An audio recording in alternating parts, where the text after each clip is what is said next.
Today we're going to talk a little bit about acceleration. And a lot of people kind of know acceleration, but don't know the whole acceleration as it relates to physics.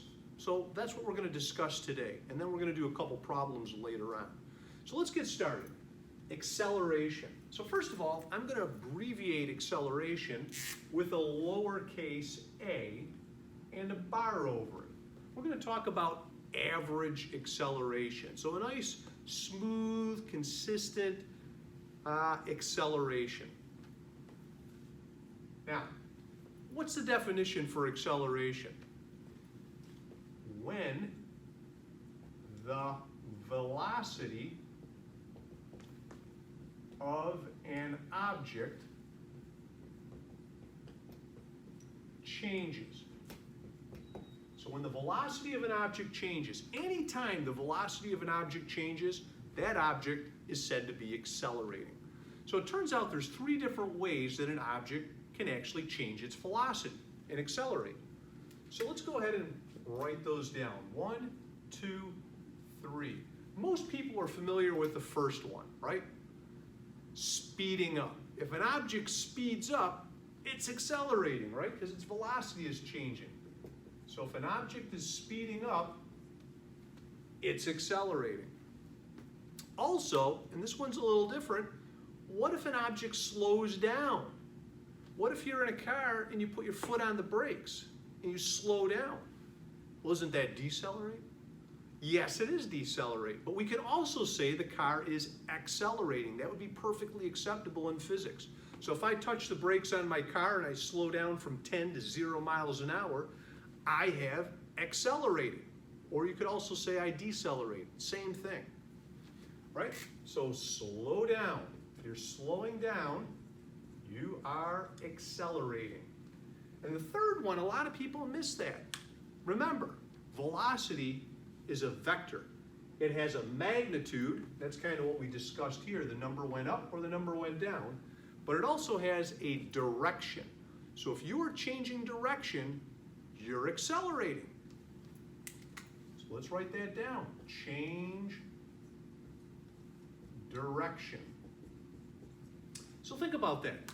If I'm right here, let's say I'm going at a constant speed, but I'm going in a circle. I'm going in a circle. Well, it turns out my direction is constantly changing. Even though I might be going at a constant speed, my direction is constantly changing. I am accelerating. That's a centripetal acceleration. We'll talk more about that later, but it's an acceleration. Another way to think about this stuff is your body is hardwired to feel acceleration. Now think about this. If you're up in a jet, you're up 40,000 feet up in the air, and you're going 500 miles an hour, and the air is really smooth. I mean, really smooth. You got your eyes closed, and you're not looking out the window. Do you know you're moving? No, you don't, because you're going at a constant velocity. You're not accelerating. But what happens if you hit some turbulence? You go up, you go down, you speed up, you slow down. You can feel that right away. In fact, if you hit a lot of turbulence and you go up or down too quick, well, your stomach ain't feeling so great. All right? That's because you're hardwired to feel acceleration. You're accelerating at that point in time. Also, theme parks. Theme parks, right? You've been to Six Flags maybe. Theme parks, the major way they make their money is by accelerating you. They accelerate you. All right? Now, they don't want to accelerate you too slowly because then the ride would be boring, right? And they don't want to accelerate you too much because that might be dangerous to your health, right? And if you get accelerated too much, well, you could actually die. And that's what happens if you fall and hit the ground, right? The ground causes you to decelerate too quickly and your body can't take that, right? Same thing with a car accident.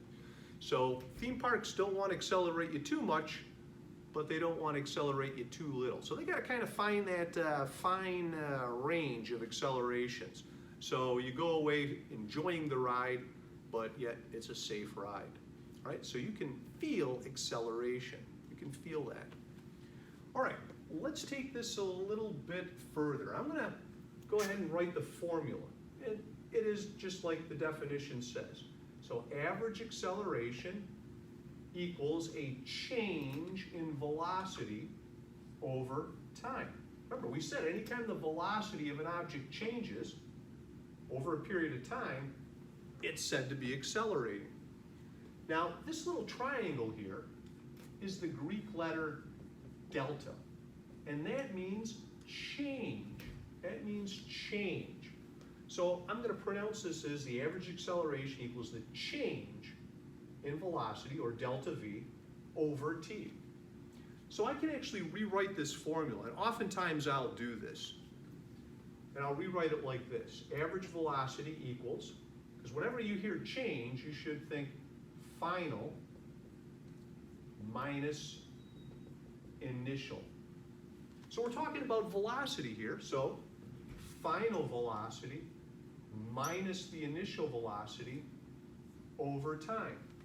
So this is going to be your original equation here.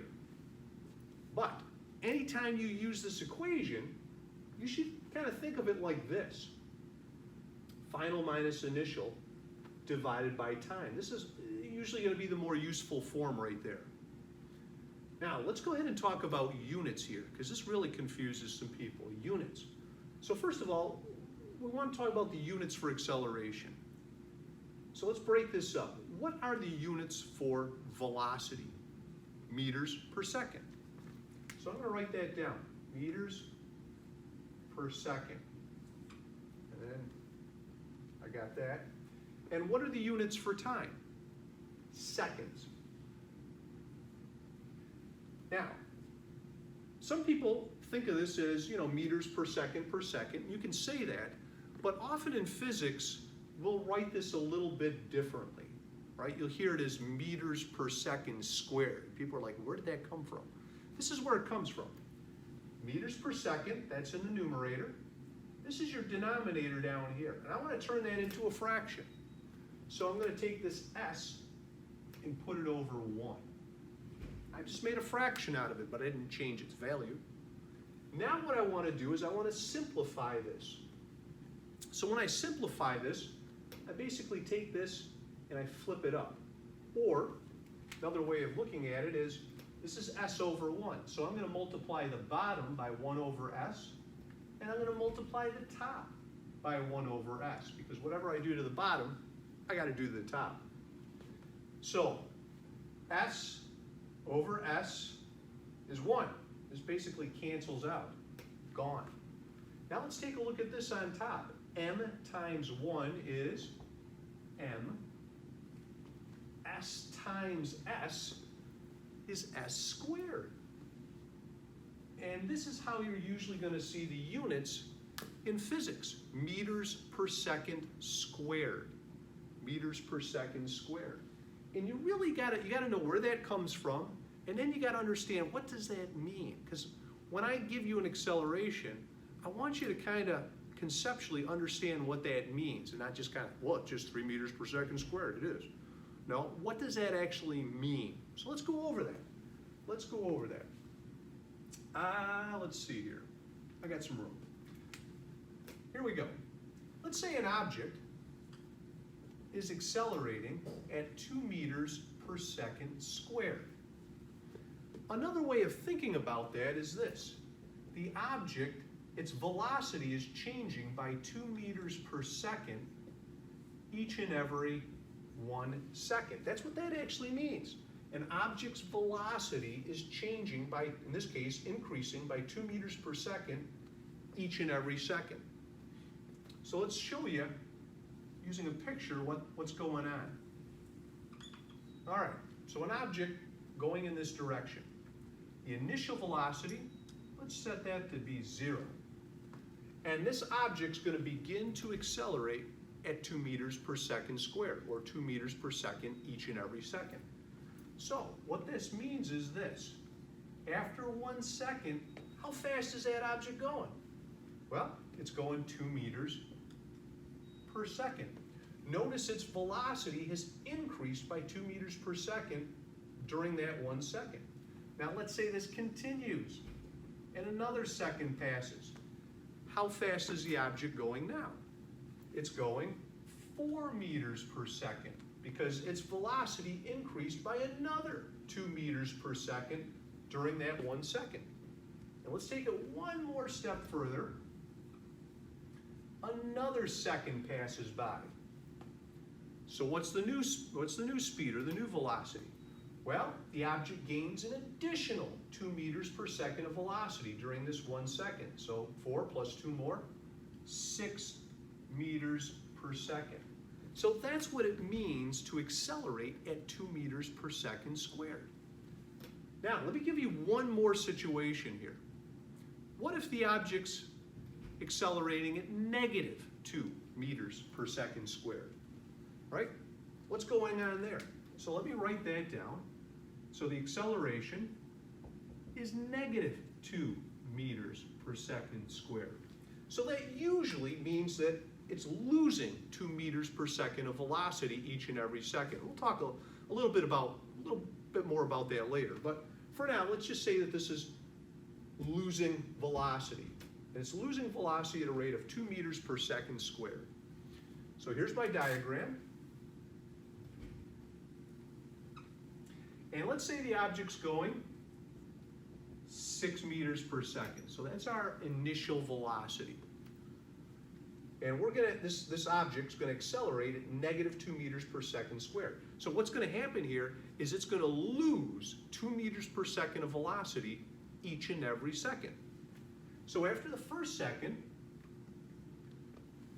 the object has lost 2 meters per second of velocity. So now it's going 4 meters per second. Let's, again, take this out a little longer. Another second goes by. We're going to lose another 2 meters per second of velocity each and every second. So now we're going 2 meters per second. And we'll take it out a little further. Another second passes by. Again, we lose another 2 meters per second of velocity during that 1 second. So now I'm going 0. But what if we're still accelerating at negative 2 meters per second squared? Where are we going to go from there? Well, this is where we're going to go.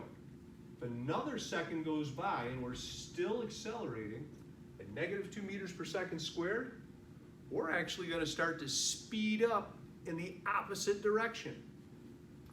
So you'd be going negative 2 meters per second. Now this is a velocity. And it doesn't mean you're going less than 0. What it means is that you're actually going in the opposite direction. That's what that negative means in front of that 2. That's a velocity. It means you're going the opposite direction that you were originally going. So if I made that direction positive, I'm now going in the opposite direction. So I'm actually beginning to speed up faster, faster, faster in the opposite direction. Right? So that's what a negative acceleration means. All right, good job. So that's it for acceleration. We'll do a couple problems later on. Very good.